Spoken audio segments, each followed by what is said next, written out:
And Kim has no idea because I just remember she can't hear it. I'm talking to Jeff. We're about to go live. You ready, Kim? Yeah, I can see you on the screen. I'm ready.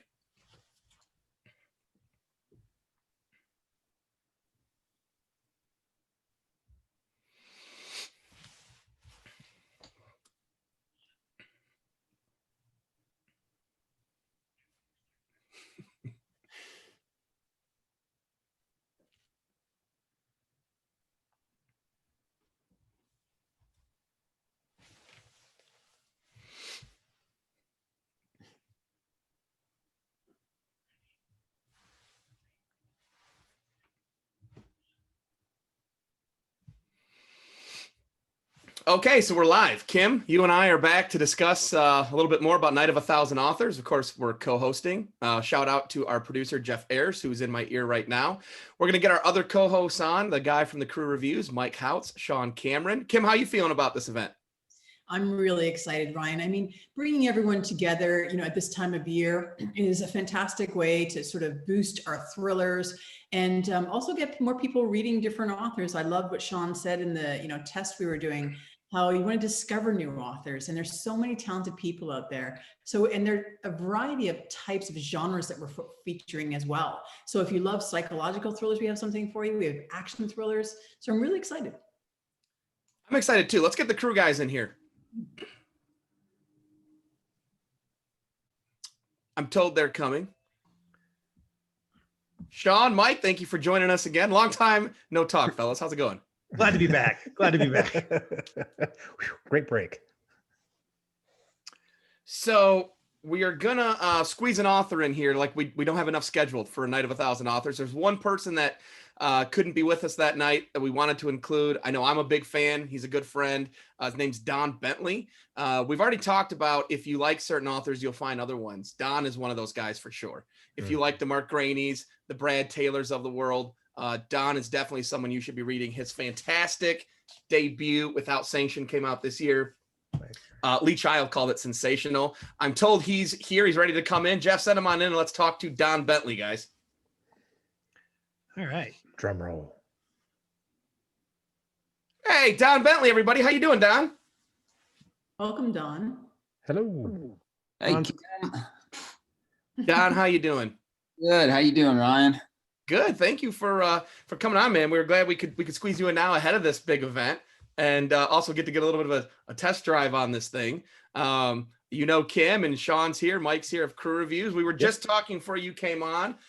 We just did a little thing. I mentioned Without Sanction, this sensational Lee Child debut novel of yours. Thank you. Thank you. How you doing, man? I'm doing well. When the real book spy calls, you pick up the phone. That's pretty much how it works. I like that. You're already my favorite guest, and that's a good answer. I do have to wonder how you guys convinced Kim. Kim, I thought you had higher standards than this. I'm going to be straight. Like, why you are here with these ruffians? Well, someone's got to police them, Dan. It's my job. Somebody's got to do it. Somebody. Kim had some community service hours she needed to do, and a report suggested us. She was my first call, guys, by the way. When I found out this was happening and I was asked to host, she was my very first call. And I said, Kim, please do this with me. Then as it grew, I did the same thing. I called Sean and Mike and I said, it's like 6 hours long now, guys. I'm going to need a lot of help here. Please do it. And thankfully, everyone agreed. And here we are. I think no one's ever done this. That's what's so exciting about it. This is going to be a really cool event. Right. It is going to be awesome. How did it come about? Like what was the nexus for it? David Brown, Mr. Atria Mystery Bus. It was all his idea. Who else would call an event Night of 1,000 Authors, but only get 50 of them, So that was all David Brown. So it started with a few big names. Janet Ivanovich has a book out that day. So I think everyone wanted to do something special to promote that new book. And, it was election night. We're looking for some counter programming potentially. Yeah. So it all, Kim, it happened fast, right? I mean, we were talking about it and then it all came to be.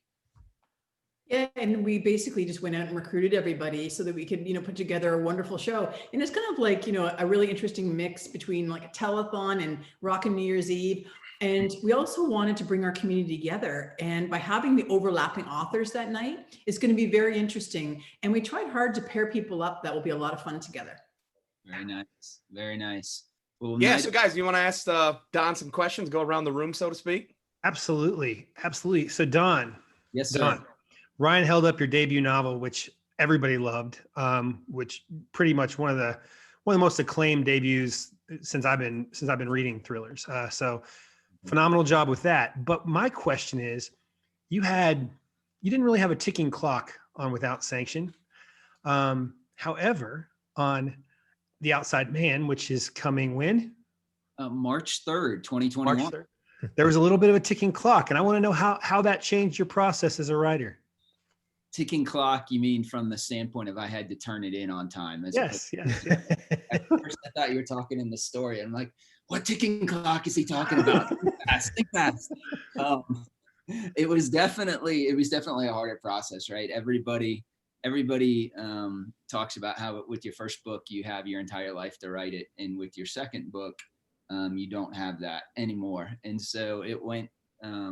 I'm a nerd at heart. I'm an engineer, and so I have awesome spreadsheets that show word counts and little lines and where they're supposed to be on it. But I think it was definitely a adjustment. But I was like Kim. We are both graduates of the amazing Seton Hill University MFA program, and so that helps you as well over the course of that program. If you've never written before, your thesis is your novel, and you have basically a year and a half or 2 years to craft that. And so I'd written 3 books before, and one of those was my thesis novel. So I slowly went from taking 5 years on my first novel to a little less than that to my second to my third to kind of get in the swing of it. And it was difficult, but obviously not undoable. And I had some great folks who helped coach me along the way.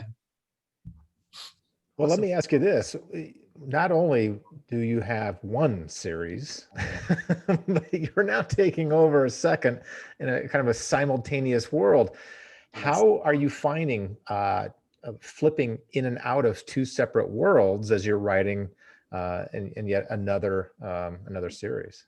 So again, had very fortunate to have people like Brad Taylor and Mark Graney kind of take me under their wing. And when I got the opportunity to do Target acquired the first Tom Clancy Jack Ryan Jr. book, I talked to both Mark and Brad, and they're kind of polar opposites. Great, both fantastic writers. Mark, very encouraging. He's like, it's the best thing. You're gonna have a great time. Brad's like, those are 3 years of my life I can never get back. I still jitter when I think about it. So I kind of got both aspects of what that was going to be like. But one of the things they both agreed on was do not try and write 2 books at the same time. So both of their kind of wisdom to me was to finish one and then go on the other. So you're not dividing your brain between the 2. So again, that went back to spreadsheets and Excel tables and everything to try and figure out what the timeline would be to be able to do a book completely in 6 months. And I also have a number of beta readers that have been with me for a long time. So I try and figure that in to give them enough time to review it and everything. So it's a lot harder, both from a timeline perspective. And then this is kind of a funny story too. And y'all will be the first ones I've told this to, but Tom Colgan, my editor, great guy, and he gave me Mike Madden's book before. So the way the Tom Clancy ones is there's Jack Ryan Sr. and Jack Ryan Jr. that kind of go in parallel, and the books kind of hopscotch between. So you have a Jack Ryan Jr., a Jack Ryan Sr., Jack Ryan Jr. So I had Mike Madden's book before. That was the Jack Ryan Jr. Beforehand. And then I had Mark Cameron's book, and I had an outline from Mark Cameron's book. And so I read through that before I started. I'm like, okay, there's nothing in here. I am not expecting this is good. Well, I'm 70,000 words into my book, and Tom Colgan says, here you go. Here's Mark Cameron.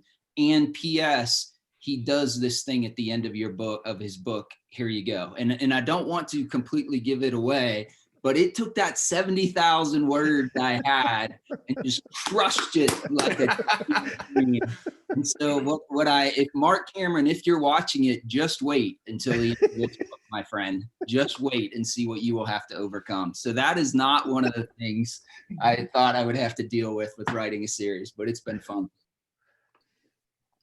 So Dawn, you and I, like you said earlier, have a special connection in that we're both graduates of Seton Hill. And I want to say, you know, I commend Don because he has like a lot of perseverance. You know, as we all know, being in this industry, it takes a lot of time and energy to hone your craft, learn how to, you know, be a good storyteller. And I really admire how Don came to Thriller Fest every year, learned everything he could, went and did his master's, and look at him now. This is a great success story for, you know, other authors to emulate. And so Don, you know, when you were at Seton Hill, I'm assuming the same as me, I was, I think, a year or two ahead of you, that we do a lot of cross-genre critiquing. Yep. Was that still in place? So my question for you, and I found this incredibly helpful, is that what did you learn from the other genres that you've been able to incorporate into your writing? Yeah, that's a great question. And for me, it even goes beyond just Seton Hill, because when the first book I ever started to work on that I didn't finish, but the first one I tried to get serious about was actually in the fantasy genre. And so I'm a huge fantasy fan, huge urban fantasy fan. And in the first, so what Kim's talking about is you do both cross-genre critiques, in that when you come into the program, you come in under a specific genre, but your critique groups during your residency have folks with all a bunch of different genres. And on top of that, during each residency, each genre takes a turn in coming up with the reading list for that residency. So my first residency, the reading list on that time was a book by Jim Butcher, and I think it was one of his first ones. And I'd never read him before. And for those of you who don't know, his Harry Dresden Files books are phenomenal. And he does this really neat thing where he takes kind of the gumshoe Sam Spade detective kind of thing, but drops him in modern day New York, and his detective is a wizard. And so he brings all of that together. And for me, it was a fresh take on tension. And specifically, like if you go through his books, the one I just finished a couple of weeks ago was Peace Talks. The thing that really gripped me, because I read it completely once and then went back again and read it again and kind of did some close reading, is that every single chapter he tightens the notch, right? Every single chapter, not just kind of a cliffhanger, because after a while that can kind of get old, right? Where you get to the end and you're like, dun, dun, dun. But each one, he slowly tightens it so that, I mean, you can almost feel it in your chest that more and more things are going wrong with his main character. And frankly, you know, if I was going to be stereotypical, I'd say, what in the world would a thriller writer have to learn from a fantasy writer about pacing and tension? And that was one of the big eye openers for me. Is a lot of, I think, the stereotypes across the genre aren't true once you actually get in and start reading them and start doing some close reading. That I think you can learn probably something from every single genre.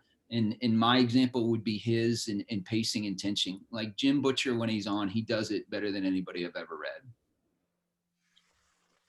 Well, one of the dangers of going last, by the way, everyone asks all the good questions. Right before you came on, they said, let's ask alphabetically. And I didn't realize I was last until just before. But so I want to talk, Don. I mean, I read The Outside Man. I'm not going to lie to you. When I got it, I thought, come on, this guy can't top this one right here. This was like the debut of Without Sanction, man. This book was so good that I kind of hated you a little bit. It was like so good. I could not put it down. Other writers talk about it. I've had the gentleman that you replaced on the Clancy stuff, Mike Madden, told me it's one of his favorite debuts in the last decade or so. It was so hyped. So I thought, come on, you're writing under deadline for the first time. You have to try to match and fill those shoes and go bigger. You did it. I was so blown away by The Outside Man. I want to know, did you feel that pressure going into writing book 2? You do, because it's a crazy thing when you're sitting on the outside before you sold the book yet. You think, man, if I just knew somebody was going to read this book, it would motivate me so much more to write, which is absolutely true.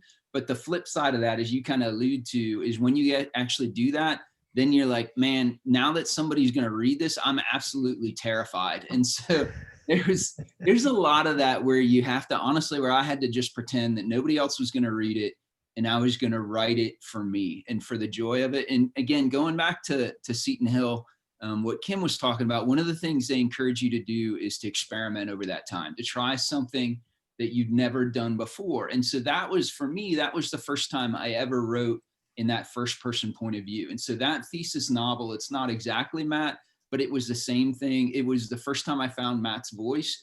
And that was kind of the cool thing in writing The Outside Man, because it was the third time interacted with that character. And when I felt like I'd lost my touchstone or it would wander too much, I think this is the character that the whole book is built around. And I love this dude's voice and I love writing his voice. And so there were times when I thought I'd lost my way and I'd just sit down and say, you know, what would Matt think about this or what would he do? And a lot of times you end up cutting that because one of the dangers of first person is that you can indulge your inner voice too much and just randomly or ramble for pages about nothing.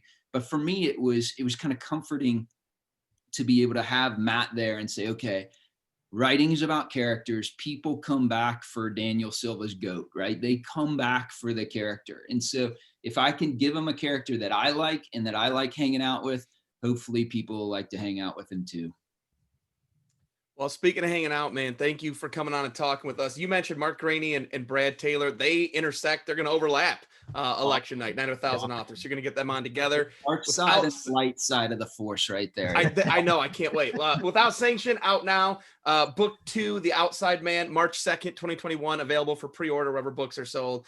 And, of course, you also have your first Clancy. When does that come out? Target Acquired is coming out in June of 2021. So big year for you next year. Awesome, man. Thank you so much for coming on, and we look forward to chatting with you again. Absolutely. Thanks, guys. Congratulations. See you later. Take care, Don. See ya.